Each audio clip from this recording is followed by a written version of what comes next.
morning guys. Ito po. Oops! Subscribe ko muna.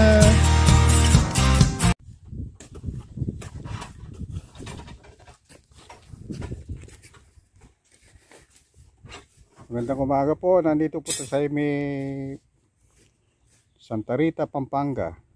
Kasalukuyan po namin inuhukay yung mga para sa pundasyon ng mga bagong posto dito sa may project sa may Santa Rita, Pampanga.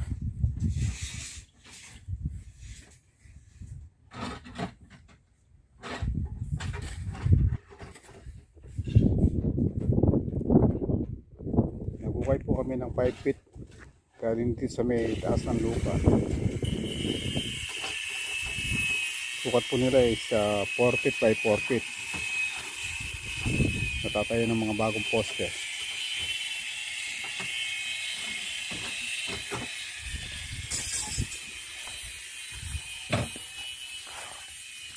Ito naman pong inukay nila dito ay para doon sa may tinatawag namin na tie-beam. Para panlock po ng mga poste.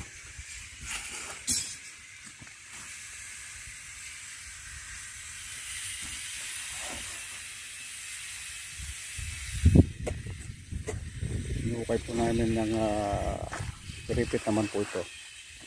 Tapos ilalagay yung mga fabricated namin mga bakal para sa biga.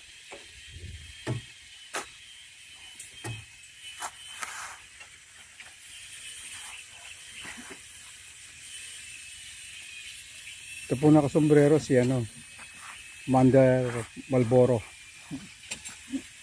Kung tawagin dito po sa baryo namin is Commander Malboro. Tatlong araw pa lang yung pag-ukay. Ito. Pali po pag-ukay nila mano-mano. Nakatatlong araw na po. Pero mabilis po yung pagkakahukay. Kasi po libre yung merienda nila eh.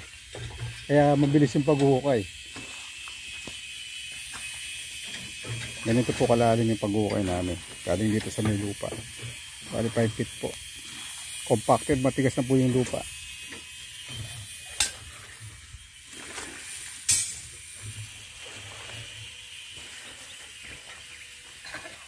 Yung lote po natin ay halos na nasa 200 square meter.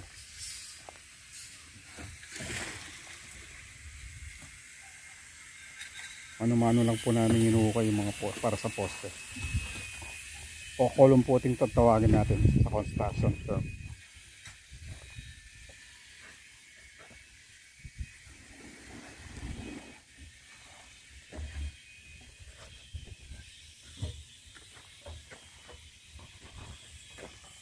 Abang inuhukay po yung mga abang natin para sa poste, nagpapabricate naman pong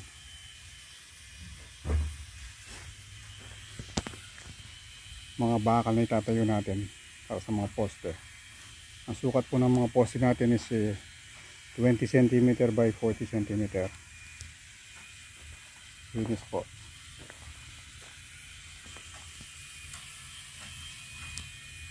Bagong layout project po to.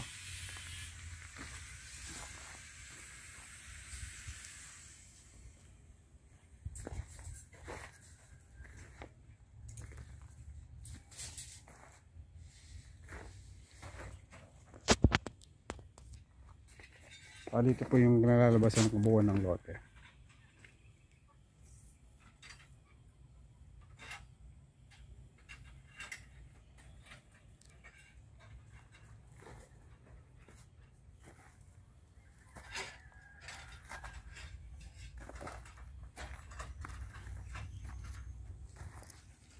Sa mga labas po, ang distansya natin sa bawat poste, pinakamaiksi po is 3 meters o 10 feet. Pinakamalayo naman po is 12 feet.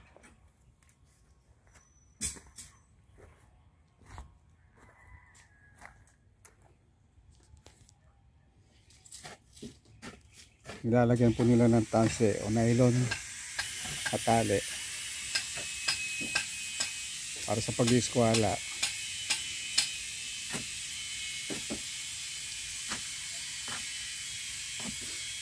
pagtatayuan po ng mga poste.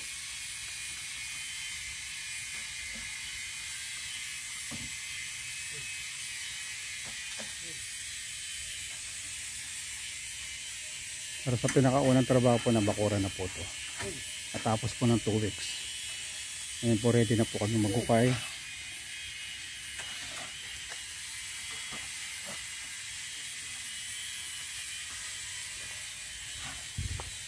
Bali, ito po kalalim yan. Asa halos 1 meter na po to. So tatayan po muna ng tie beam. Pagkabuhos ng mga poste na bakal.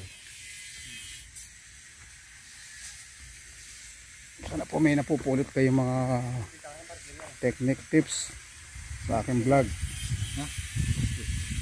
Ayan yung layout niya. Oh, yan yung halibutad. Yan yung halibutad. Yeah. Yan yan. Malwalya. Sana po may napupulot kayo mga kayabe. Yung mga sintana nila nilisyala. Alida. Para siya mo. Ito naman po yung ready naming fabricate ng mga ilalagay namin poster. Gumamit po kami ng number size 16mm deform bars at 10mm deform bars. Ang distansya po nito bawat isa is 8 inches o 20 cm.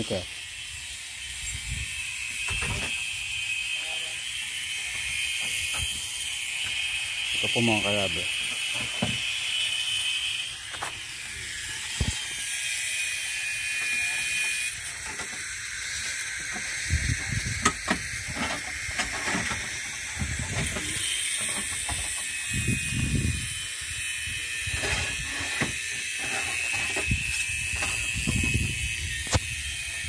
Ito po yung kabuuan lote natin.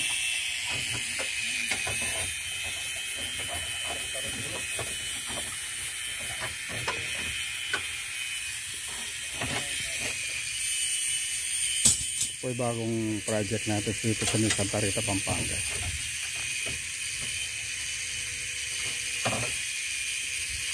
Sana po kahit paano may napupulot kayong mga tips sa aming paggawa.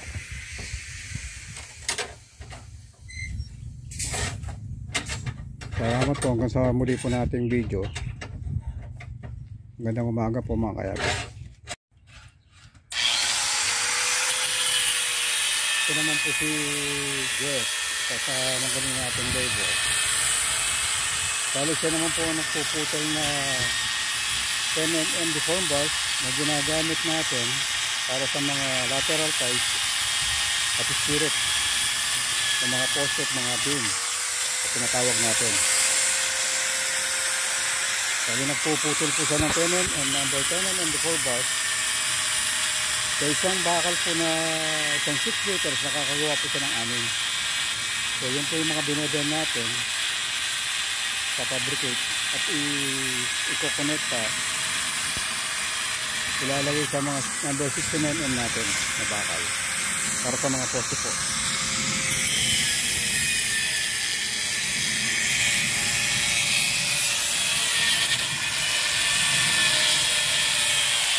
Pagkaputol po dahil binodel po nila para maging lateral tie sa spirit.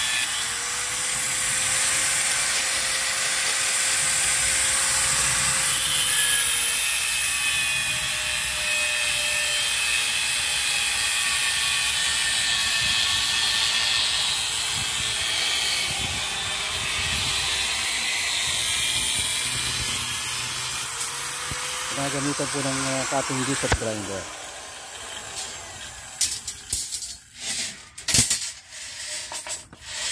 Bali yung nakaabang po na hollow blocks na may dulo pupunta rito, sa may dulong malapit sa kanya, nakasukat po ng 1 meter yan para exact po yung mga sukat, hindi na nagsusukat ng bawat isa. Madali po ang trabaho. Yan po mga kayabe.